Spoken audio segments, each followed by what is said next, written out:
జాతిపిత మహాత్మా గాంధీ జయంతి 155వ వేడుకలు ఘనంగా జరిగాయి.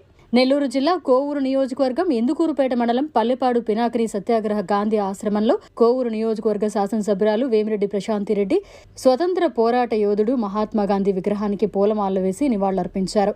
ఆశ్రమ స్థలదాత పోనక కనకమ్మ విగ్రహానికి కూడా పూలమాలలు వేశారు.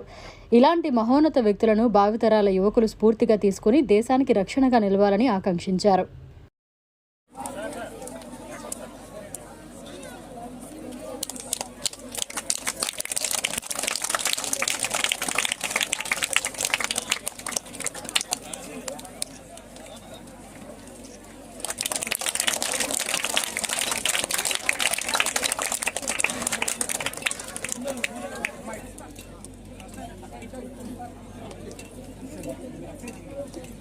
గాంధీ గారు మాత్రమే మన స్వాతంత్ర సమర యోధులు అందరిలో కన్నా తాత అని మన ఇంట్లో మంచిలాగా పెంచుకుంటాం.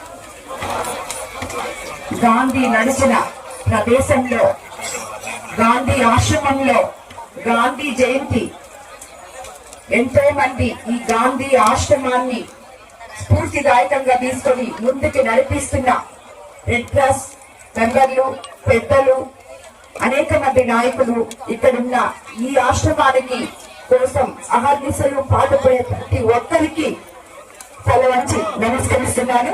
అదేవిధంగా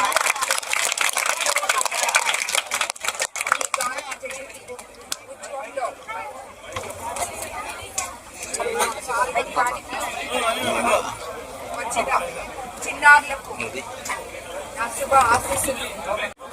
కూడా స్వాతంత్రం, ఇండిపెండెన్స్ డే అన్నా, స్వాతంత్రం ఎలా వచ్చింది అన్నా మొట్టమొదటగా మనకి గుర్తొచ్చేది గాంధీజీ గారు.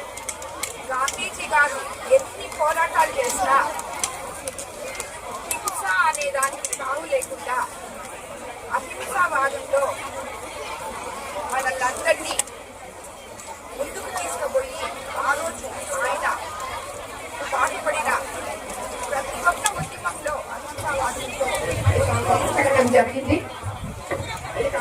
దీనివల్ల అప్పటి తరాలకి ఇప్పటి తరాలకి కూడా ఆయన ఎంతో స్ఫూర్తిదాయకం.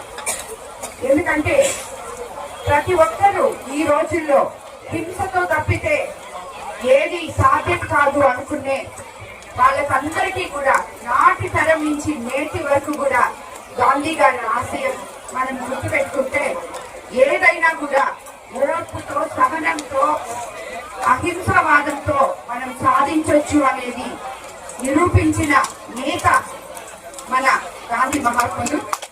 అదేవిధంగా నేను ఈరోజు ఇక్కడ ఈ గాంధీ ఆశ్రమంలో పల్లిపాడులో గాంధీ గారు నడయాడిన ఈ ప్లేస్ లో మనం గాంధీ జయంతి జరుపుకోవడం మీ అందరితో కలిపి ఈ పల్లెపాడు నా కోవూరు నియోజకవర్గంలో ఉండడం నిజంగా పూర్వజన్మగా నేను భావిస్తున్నాను.